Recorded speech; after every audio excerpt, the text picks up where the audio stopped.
ચલો આગળનો છે સ્થાનિક પવનો એટલે કે લોકલ વિન્ડ્સ. સ્થાનિક પવનો એટલે કે લોકલ વિન્ડ્સ.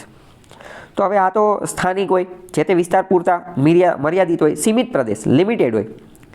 અને એ કોના કારણે? તો કે એ વિસ્તારની સ્થાનિક જિયોગ્રાફી, સ્થાનિક ભૂગોળ, સ્થાનિક પરિસ્થિતિ, વિશિષ્ટ પરિસ્થિતિ, સ્થાનિક પરિબળોના આધારે હોય.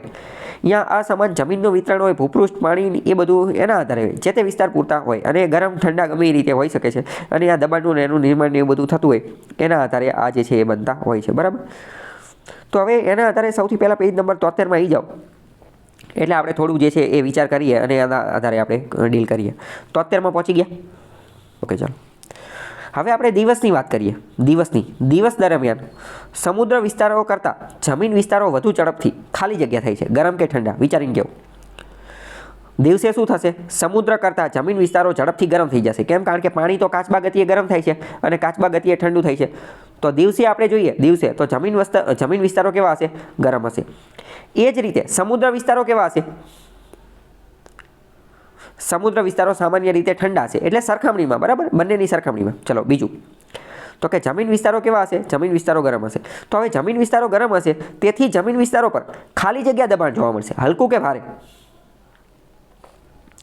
તેથી જમીન વિસ્તારો ઉપર શું જોવા મળશે? હલકું દબાણ જોવા મળશે. હલકું દબાણ જોવા મળશે. હવે આ હલકું દબાણ જે છે, હલકું દબાણ એ જોવા મળશે. અને સમુદ્ર વિસ્તારો ઉપર કેવું દબાણ જોવા મળશે? તો સમુદ્ર વિસ્તારો ઉપર ભારે દબાણ જે છે એ જોવા મળશે. બરાબર. ચલો તો હવે તમે વિચારો કે આવું જોવા મળશે તો પવનો કઈ જગ્યાએથી કઈ જગ્યાએ જોવા મળશે?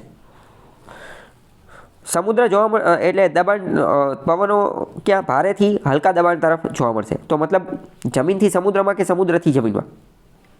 તો આથી કેવા કઈ સમુદ્રથી જમીન ઉપરના પવન જોવા મળશે. બરાબર. સમુદ્રથી જમીન ઉપર. આટલો ખ્યાલ આવ્યો કે ન આવ્યો? સમુદ્રથી જમીન ઉપર. તો હવે આનો જવાબ શું આવશે કે આથી કેવા પવનો જોવા મળશે? તો કે સમુદ્રથી જમીન તરફ. તો આ પવનને નામ શું આપી શકે? નામ આપવું હોય તો શું આપી શકે? દરિયાઈ પવનો અથવા સમુદ્રીય પવનો આપી શકે. દરિયાઈ પવનો અથવા સમુદ્રીય પવનો આપી શકે. બરાબર. આ જ વસ્તુ MCQમાં વિધાનવાળા વાક્યમાં વિધાન આવું મૂકી દેશે અને વિધાનમાં શું કરશે? સાચું બનાવવું હશે તો આ બેઠે બેઠું મૂકશે. સાચું નહીં બનાવવું હોય તો હલકી, ભારે કે ગરમ ઠંડા એમાં ગમે કંઈક પ્રોબ્લેમ ઘુસાડી દેશે. બરાબર. તો અત્યારે મેં તમને આખી વસ્તુ ચલાવી. એ જ વસ્તુ નીચે આપેલી છે લોકલ વિન્ડ. અને અત્યારે મેં તમને જે ચલાવ્યું, બરાબર, એને આ લોકોએ નામ આપેલું છે દરિયાઈ પવનો અથવા તો દરિયાઈ લહેર અથવા સી બ્રીઝ. બરાબર. મેં તમને જે કોન્સેપ્ટ ચલાવ્યો, હકીકતમાં આપણે કોન્સેપ્ટ ચલાવી દીધેલો છે, પણ હવે નીચે એ જ બધી વસ્તુ લખેલી છે. ખબર પડી કે નહીં? નીચે જો ચિત્ર જો, દરિયાઈ લહેરો એટલે કે સી બ્રીઝ એટલે કે દરિયાઈ લહેરો. બરાબર. તો એ જ વસ્તુ, ઓકે, સમુદ્રથી જમીન ઉપર પવનો જે છે એ વાતા હશે. શું લેવા? જો એનું ચિત્ર પણ આપેલું છે. ચિત્રના આધારે હું તમને ચલાવી દઉં કે દિવસનો સમય છે. દિવસનો સમય હશે તો શું થશે કે સૂર્યપ્રકાશ પડશે અને આ સૂર્યપ્રકાશ જમીનને ફટાફટ ગરમ કરી દેશે. જમીનને શું કરી દેશે? ગરમ કરી દેશે. જમીન ગરમ થશે તો એનું દબાણ કેવું હશે? દબાણ હલકું હશે. દબાણ જે છે એ હલકું હશે. જ્યારે એ જ રીતે સમુદ્રમાં કેવું હશે? સમુદ્રમાં ભારે દબાણ હશે. તો પવનો ક્યાં જોવા મળશે? ભારે દબાણથી હલકા દબાણ તરફ એટલે કે સમુદ્રથી જમીન તરફ જોવા મળશે. બરાબર. જો અહીંયા તીર ને એવું બધું એ જ રીતે આપેલું છે. તો આ પવનોને દરિયાઈ લહેરો સી બ્રીઝ કહેવાય. ખબર પડી કે ન પડી? નીચે એ જ બધું વસ્તુ લખેલી હશે, વાંચી લેજો, ખ્યાલ આવી જશે. જે મેં તમને ચલાવ્યું એ જ તે. ઓકે. અને આ વસ્તુ જે છે એના કારણે તે સમુદ્ર કિનારા પાસેની જે આબોહવા જે છે એ કેવી હોય છે? તો કે એ જળવાઈ રહે છે. એ સમઘાત આબોહવા જોવા મળે છે. કેવી સમઘાત? એટલે કે બહુ ઠંડી ન થઈ જાય, બહુ ગરમ ન થઈ જાય. એ તો આપણે બહુ પહેલાં જ સમજી ચૂક્યા હતા. બરાબર. ચલો હવે એની જેવા બીજા જ પવનો છે, એની જેવા જ બીજા પવનો છે, એની આપણે થોડી વાત કરીએ. હવે માની લો કે રાત્રિનો સમય લઈએ. તો રાત્રિના સમય દરમિયાન જમીન પ્રદેશો કેવા હશે? જમીન પ્રદેશો અને સમુદ્ર પ્રદેશ.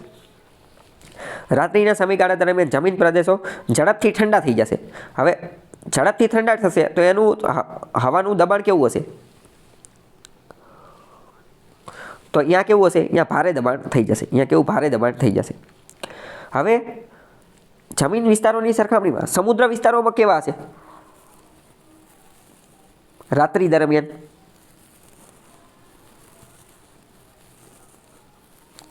હા, એ ગરમ હશે. કેમ? કારણ કે હજી બપોરની જે ગરમી થઈ હશે, બરાબર, બપોરની ગરમી એ હજી એટલા ઠંડા થયા જ નહીં, હજી એટલા ગરમ ને ગરમ જ હશે. બરાબર. તેથી ત્યાં કેવું દબાણ હશે? તેથી સમુદ્રમાં કેવું? હલકું દબાણ હશે. સમુદ્રમાં હલકું દબાણ હશે. તો હવે તમે વિચારીને કહો કે પવન કઈ બાજુથી કઈ બાજુ? ભારે દબાણથી હલકા દબાણ તરફ જશે તો કઈ જગ્યાએથી કઈ જગ્યાએ જશે?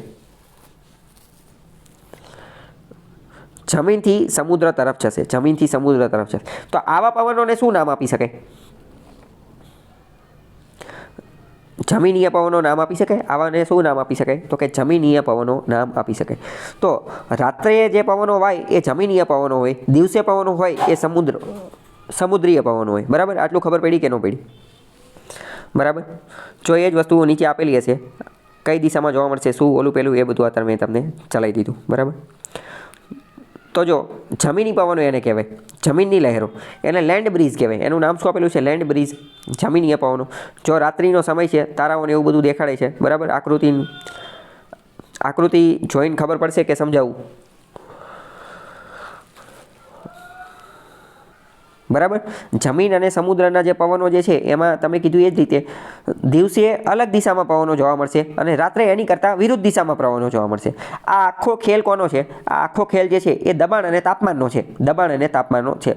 અને દબાણનો ખેલ કોના આધારે નક્કી થાય છે? તાપમાનના આધારે. કેમ? કારણ કે સૂર્ય હોય છે, રાત્રે સૂર્ય જતો રહે એટલે જમીનો જે છે એ ફટાફટ ઠંડી થવા માંડે. પણ જ્યારે સમુદ્ર એટલી ઝડપથી ઠંડા થતા નથી. કેમ? કારણ કે એને ઠંડા થતાં પણ વાર લાગે અને ગરમ થતાં પણ વાર લાગે. ઓકે, ખ્યાલ આવ્યો? તો દિવસે જે પવનો જોવા મળતા હોય, દિવસે જે દિશામાં પવનો જોવા મળતા હોય, રાત્રે એની કરતાં વિરુદ્ધ દિશામાં પવનો જોવા મળે. ઓકે, ખ્યાલ આવ્યો? દબાણના પરિવર્તનના કારણે. ઓકે, કંઈ ડાઉટ હોય તો પૂછો.